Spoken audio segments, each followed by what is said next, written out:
Well, welcome everybody to the SLA Information Book Awards.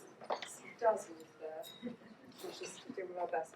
I'm Hilary Murray-Hill, I'm the CEO of Hachette Children's Group, and I am delighted that we're able to gather everyone here in person this evening and to recognise and celebrate the importance of quality information books for children after 2 years of COVID-induced virtual ceremonies, which I'm sure none of us have enjoyed quite as much as we enjoyed meeting in person.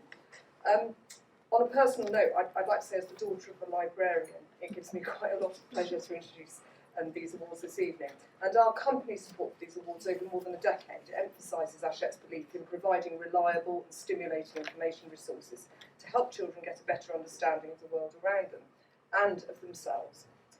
The impact of these books can be great and varied, whether it's an engaging book that supports the national curriculum, an inspirational biography that provides new insight and perspective, or a practical how-to guide to encourage children's independence. In looking at the short list of titles for the SLA Information Book Awards, the selection this year is absolutely exceptional in terms of what it offers children.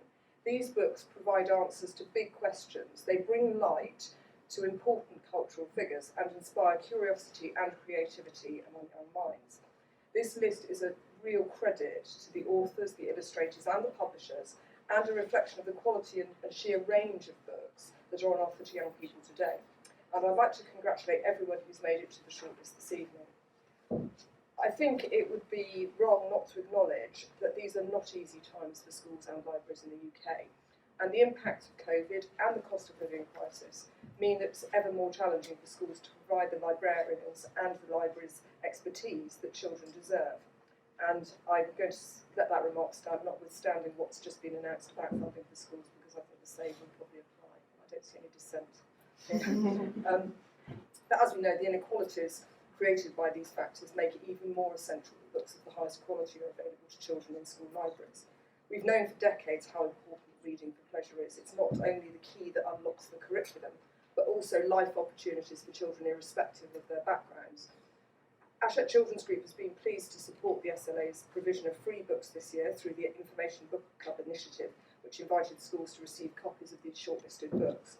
Publishing for every child is at the heart of what we do at HCG, and for so many children, information books are the way that they become readers. I'm extremely pleased to see so many of you here this evening to celebrate the SLA and to celebrate information books. And thanks very much indeed for coming, and I hope you'll have a nice evening.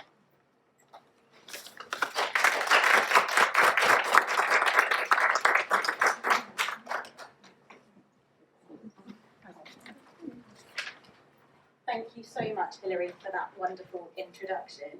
And I am absolutely delighted to hand over to Isabel Thomas, who is going to talk to us about exactly why we're all here tonight and why information books are just so important. Thank you.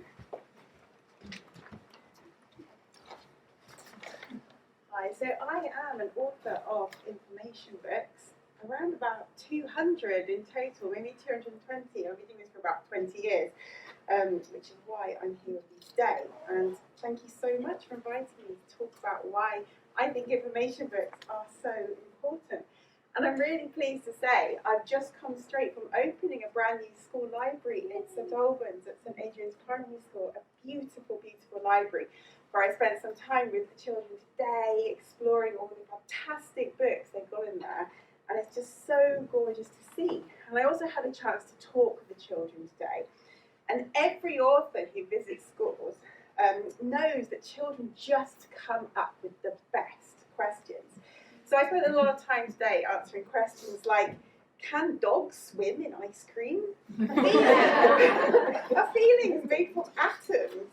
What's the opposite of a spider? And you know what I love best of all? Do watermelons have a self-defense system? We need to know this. And children's questions can be unexpected, baffling, even impossible to answer fully. But for me as an information book writer, they are such a brilliant starting point for adventures in the real world. I always say to people the best tip for anyone keen to write information books for young people is to think like an 8-year-old or a 5-year-old, or if you're feeling very, very brave, like a 14-year-old. And I've got one at home, so I know it's quite complex. Now, the best thing we can do when we set out to write non-fiction for children is to actually forget for a moment about the expertise we might have, and instead try to see the world through the eyes of young people who need to know how the world works, who want to know why things are as they are, and who demand to know how they can make change. And this might look like questions like, why doesn't gravity work on balloons? Why can't I just eat my favourite food? Why don't we live forever? And the questions that young people ask all of us are different. They're like infinite, because their experience of the world are infinitely different. And so every book that we end up writing will mean something different to every young reader too. So it's really really hard to say, why are non-fiction books so important, to give one answer, but I can definitely tell you what non-fiction books meant to me as a child. And doing so, I'll share a little bit of my background, as many of the shortlisted authors have so generously done in your books. Now, my childhood was very tough going at times, and by year 3, I was starting in my 4th primary school. And school was somewhere I often felt very lonely, as we moved around so much, and I didn't have those strong friendship groups, and I was very cautious of new people. But I remember so clearly walking into the library in that school on my first day. The first school library that I remember going in, and it felt such a peaceful and safe place. And it was in that library I began to realise, if I was set a task by my teacher and I went and read all the books I could find in the school library on that topic, and then just presented that information in my own words and pictures, I'd get amazing feedback, and it kind of made me like glow inside. Got a bit addicted to that, and that's kind of what I've been doing ever since. So I've pretty much made a whole career out of being really good at homework. And I relied on and treasured school libraries throughout the rest of my primary and secondary school. And it was always the information books I was drawn to. So at secondary school, and this was the 90s by now, and everyone was reading Point Horror and Sweet Valley High, I just remember shelves and shelves of those books. And I was always hovering around the non-fiction shelves, getting really excited about things like, oh, a book on Esperanto, it's a totally made-up language, I tried to learn it, it didn't work very well. Or like a gruesome encyclopedia I remember of medical cross-sections, so kind of a horror in itself. But I was so drawn to it.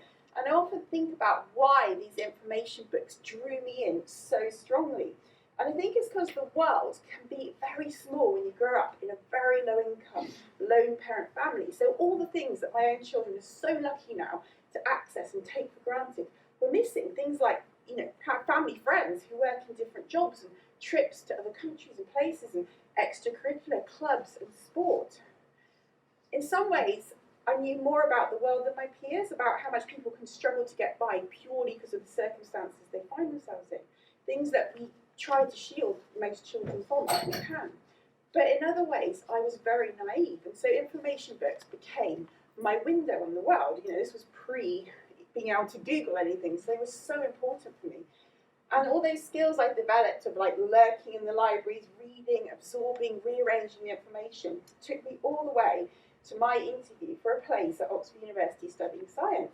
And luckily I didn't know at the time how rare it was for someone who'd got free school meals and free school trips to be in an interview like that. But I remember so clearly being asked to come up with a mathematical formula for the motion of a projectile, and just panicking because we hadn't done this at school, and saying very nervously, like, we haven't done this at school. But I remember reading about it and trying my best, and the explanation that then came out of me, remembered from that book, won me that place in the end. And every time I talk to children in schools now, I always begin by saying, let me let you into a secret that all writers share. Often when I'm about to start writing something, I know nothing about it at all, but I know I can go and find out in the library. So in an ideal world, all children would have access to this rich world outside of school, to sports and art and trips and holidays and discussions around the dinner table about, figuring out solutions to cope with whatever's on their mind. And all children would feel safe and happy and positive about the future. But we know, and many of us in this room know firsthand, that millions of children do not get a childhood like that. Millions have a childhood more like mine, and these children will still be bursting with impossible questions, but questions they would never dare ask in public, like the questions children were asking me earlier today. And fiction is amazing at providing escapism, But I always think that information books can provide the beginnings of an escape route for these children. As authors, we can use these books to acknowledge that things are not right about their worlds, to give children the words they need to have those conversations, and to give them small but really important windows onto the hope that their future can be very different from their present. And some real world subjects are very difficult to write about and difficult to read about, but they need to be in books that are available for all children. That's why, in my mind, school libraries and information books always go hand in hand. And it's why I'm so pleased to be here this evening to thank all the shortlisted authors for your incredible books, and to thank school libraries for getting them beyond bookshops to the children that need them the most. Thank you very much.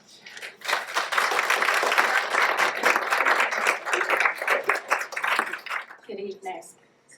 I'd just like to start by saying thanks to Hilary and Hachette for having us here and for hosting us this evening.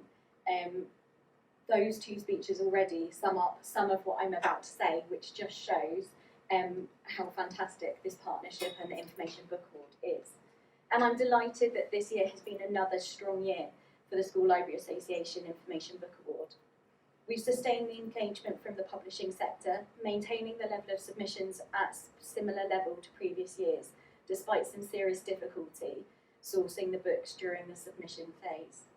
We received submissions from old and new publishers and from publishers of all sizes, which is incredibly important to us. We built on the success of the pilot of the Information Book Award Book Club from last year, when we had over 120 applications for 8 sets of the shortlisted books. Due to the overwhelming success and demand of that programme, we managed to secure the funding to run it this year and next. This funding from the Foyle Foundation saw the resources, a guide to building an inclusive community reading culture, and the shortlisted books posted into over 100 schools supported by our partners Peters. This was a significant step. We'd seen over the years that schools were wanting to participate in the Children's Choice category, but unable to access the books. This solution, the Information Book Award Book Club, put information books at the heart of building a reading culture. Over 2,300 children have, either directly or indirectly, now had the opportunity to engage with the shortlist as a result of the book club, and we're hoping that next year will be even bigger. The application form asked why schools wanted to be a part of the book club, and responses showed why it's such an important development for the IBA. We've read the shortlist before, and it was brilliant at getting pupils discussing books and the surrounding issues. Lots of students say they don't like reading, but then realise they do if it's not a story. There are many themes that jumped out, from the financial restrictions to the joy so many pupils have for information books, to the disregard for information books, among other awards. The clearest, though, was the bias towards fiction amongst parents and teachers. Information books have often dismissed as either for lessons or not proper reading. Another said, over the past few years I have discovered children's information books through my students who seem unable to get enough of them. But we were pleased to see this anticipation and this joy being borne out as the books arrived in schools, and we received the tweets and emails and pictures showing how excited the children were. And it wasn't just unboxing videos. Once the contents had been explored, we received feedback specific to this shortlist from this year. A pupil, having explored the 13 to 16 category, said, "My library sees me. I see and hear you," replied the librarian. And this brings us to the heart of the SLA IBA, the importance and impact of information books and school library staff together, a theme that's already been covered this evening. Together, creating wonder, feeding curiosity, building a sense of place in the world. Together, recognising an individual and showing them that they are not alone, that other people have those interests, passions and quirks. Through individual recommendation or the brilliant work of book groups, information books create an opportunity for discussion and exploration unlike any other. the IBA seeks to close the circle, to celebrate the best of the UK's children's information books and highlight the impact of that book finding its readership. So, to school library staff and book group leaders, but most importantly tonight, to the publishers, authors, illustrators, designers, and creative teams that produce these books, thank you. You are an absolute inspiration, and we will continue to shine the light on your fantastic work for as long as we can. And I am delighted to hand back to Hilary for the Hachette Children's Book Group Award for Outstanding Contribution to Information. Thank you very much. Thank you very much indeed. And I'm very, very pleased to begin this evening's award ceremony with the announcement of the Hachette Children's Group Award for Outstanding Contribution to Information. This award celebrates an eminent writer or illustrator of information books for children who has made an exceptional contribution to their field. And since its launch in 2017, the winners have included Nicola Davis, Marcia Williams, and Anita Ganeri, to name but a few. And this year, I'm delighted to announce that the winner is, so I can do this right, Owen Davey.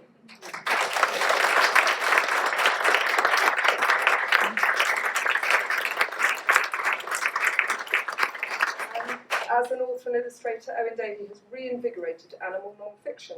His range of animal-obsessed books, such as Mad About Monkeys, has set a new benchmark for non-fiction and has opened up natural history to children in a really sophisticated but non-patronising manner. He's worked with an impressive array of clients, including the Worldwide Fund for Nature, National Geographic, Disney, The Guardian, the BBC, Google, and his books have been published in over 25 languages all around the world. So please join me in congratulating Owen and giving him a round of applause.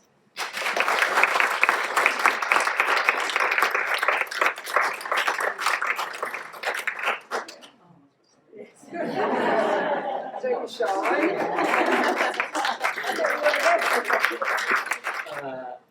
Say a few words, go on. Okay. Make the most of your Oscar moment. This is weird. Yeah, I really like books. They're really cool. Information books. I mean, my childhood, I very much understood what you were saying about kind of finding a sort of home in the library. I, however, was spent most of the time drawing in that library, but I would often get books down and use them as reference and all that kind of stuff. And yeah, I mean, still now, whenever I start a book, the first port call is go to the library, pick up like 10 books, hope they'll allow me to take them all, take them home and read through them all. And it's it's a joy to kind of to be in those spaces and kind of chat to people that know about it as well. Like the librarians are phenomenal, and so yeah, I mean, this is really cool. Thanks very much. I'm going to leave because I don't really know what to do. Okay, so we're going to introduce the shortlist for the 0 to 7 category.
7 and under Judges' Choice category is Meet the Microbes, written by Dr. Emily Grossman, illustrated by Maggie. Thank you very much.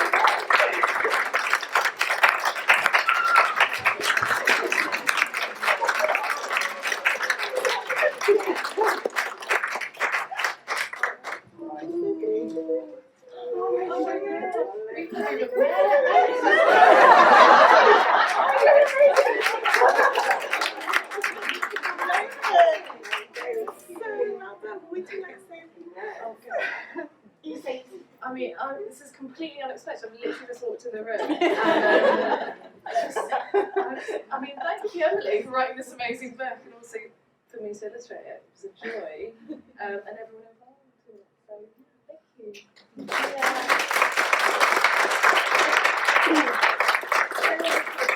Because these illustrations just completely brought my words to life in a way that I could not have dreamt of. Like when I was writing it, I was like imagining what it could be, but I didn't think in a million years that it would come to life in the way you were able to do. So I'm just so excited. I want to pick up on something that Isabel said about, I also studied science at university, and at Cambridge, not Oxford, but when I was little, I was just constantly asking questions. It was like, how does this work? What does this mean? And it was just like, I was so appreciative of both people and books that would answer all of those questions. And when you said about writing books for kids is about being able to think like an 8-year-old, I'm just like, yeah, my whole life is about thinking like, well, in this case, a 5-year-old. And I've decided that I want my next book to be Do Atoms Have Feelings? So thank you to everyone at Run and Rook, and particularly to Lisa and all the team. Oh my God, I'm so excited.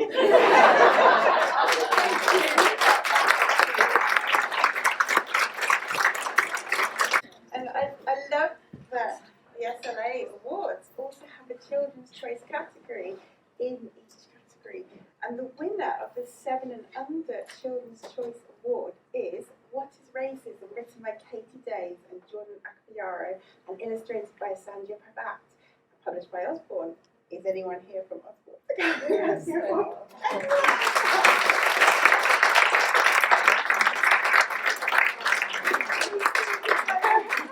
It's been many years since we saw each other. Emily, Kate and I last saw each other in the same awards ceremony many years ago. It's like a reunion. So I'll give you both awards. You carry both. Thanks, John. Would you like to say a few words about your brilliant book? Well, I would, because to be honest, I feel total forward being here, because this book was so much a collaboration between many people. So I guess if I could just give a shout out to people who aren't here today. So my co-author, Jordan Akbayaro, is in India. I'm sure he'd love to be here and he'll be so happy. And I just have him to thank for, I don't know, just his wisdom and his humility and his honesty about his own upbringing, his own kind of what it's like to be black, which I could never go there. And I was just so grateful to have him to work alongside.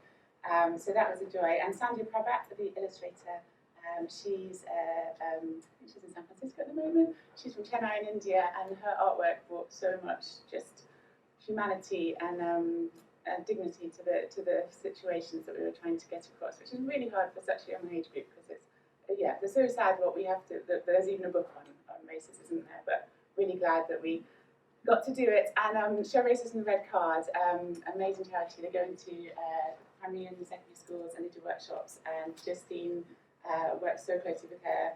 Without them, we would not have dared to go there with this book, but they gave us the confidence to ask the questions bang on as a child would ask them, and give direct answers, and hopefully help a lot of kids along the way. So thank you so much to the School Library Association, because this is very much a book that needs to get to kids whose parents aren't shopping at Waterstones. You know, it's kids who would go to libraries and find the books and be encouraged to read them and support each other, become allies or feel supported. So yeah, really, really great. And thanks to Osborne for giving a platform to write about important subjects for young people where it really matters. I'm not very good at public speaking, but thank you so much.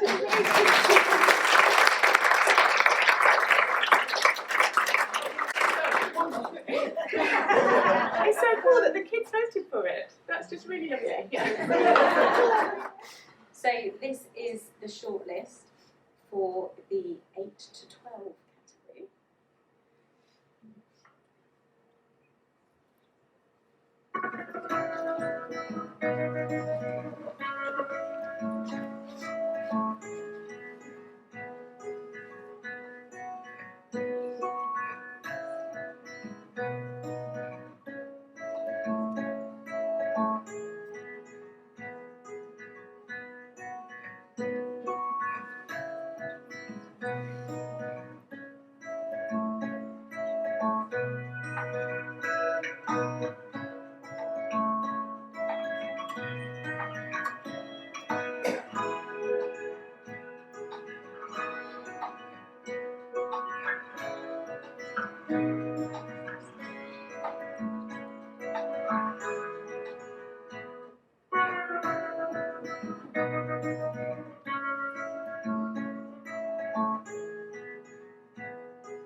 Oh, what another brilliant short list of bits that are answering children's questions and giving their educators and their parents the words to answer really difficult questions, and also teaching children how they can tell their own stories. And I'm really excited to announce that the winner of the 8 to 12 Judges' Choice is Making a Baby by Rachel Greener, illustrated by Claire Owen and published by Nosy Crow.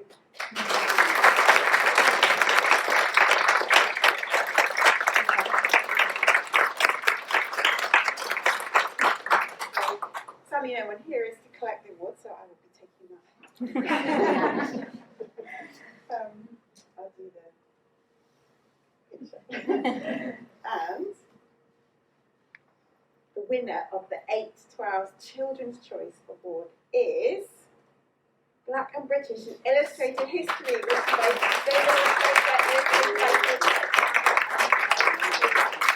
published by Macmillan Children's Books.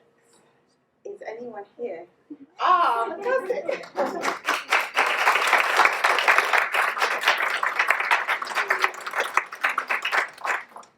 I'm Gabby Morgan. I'm lucky enough to be David, Jake and Melanie's editor on this book, and I've worked on both children's editions.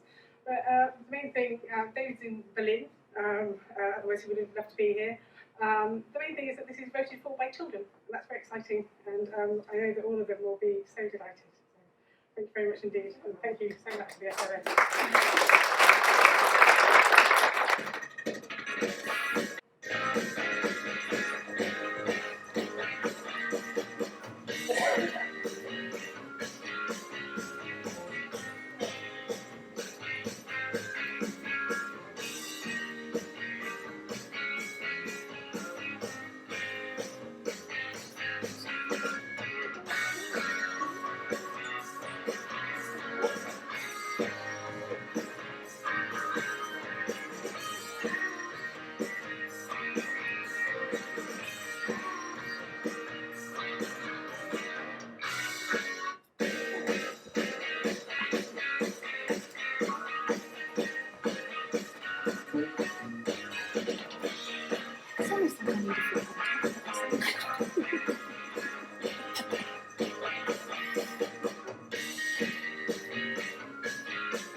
4 amazing titles in the 13 to 16 category, providing answers for young people at a time in their life when the questions going around in their heads can be so much bigger and more real and more pressing than the things that are happening externally.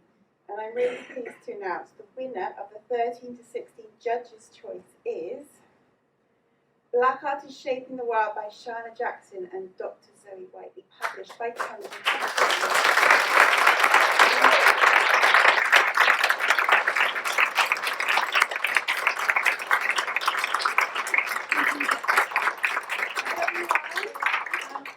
Unfortunately, I'm not Sharna, but I am Zoe, so I am delighted to be here.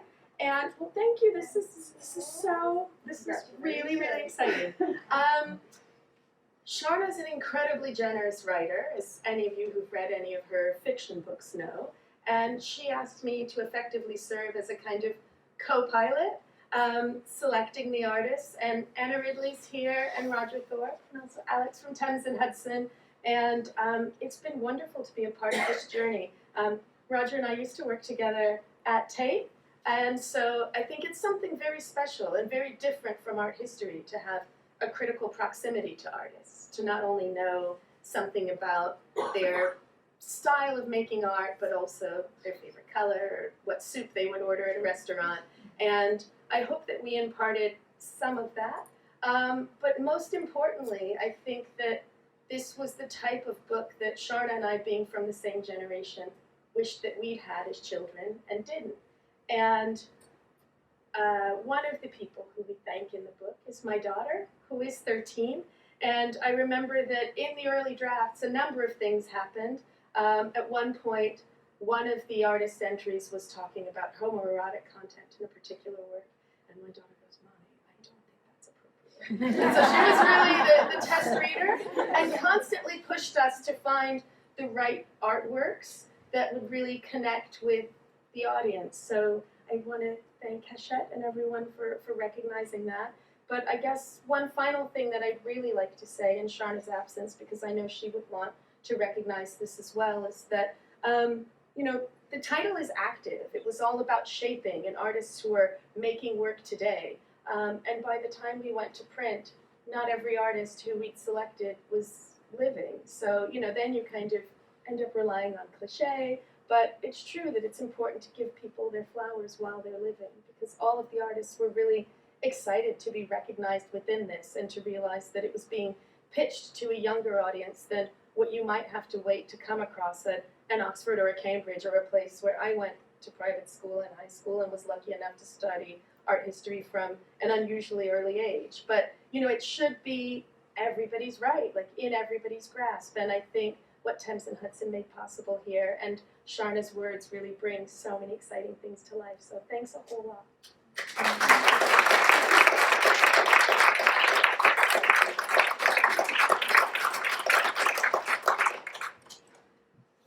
And I'm really pleased to say the winner of the 1360s Children's Choice Award is also Black Art.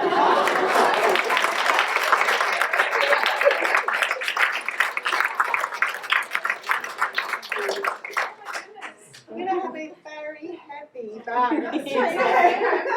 We're going to see an artist after this. I'm laying down. Thank you again. This really is Sharna's program. I'm just happy to be like a small part of it.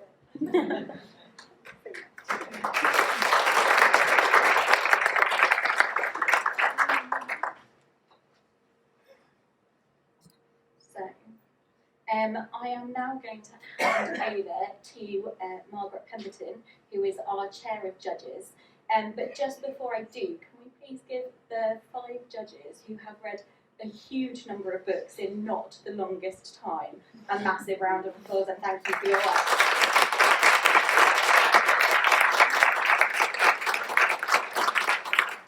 Margaret, over to you.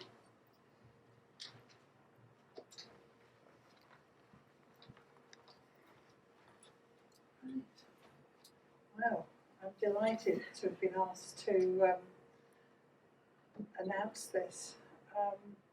And the overall winner of the Information Book Award 2022 Judges' Choice is Black artists shaping the world.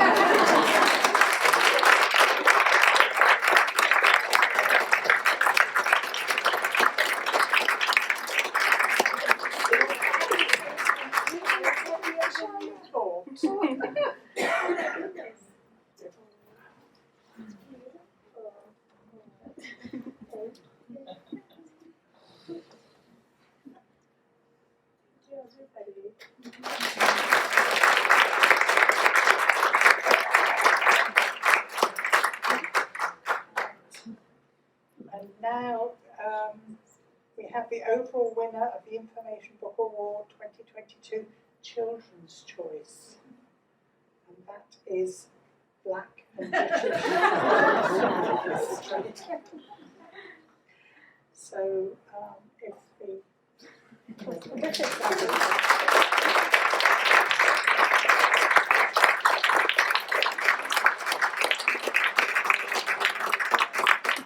Thank you again on behalf of David, Melanie and Jake, but also this means so much because it means that we're doing something right with the books we're publishing if the kids love them so much. So thank you very much.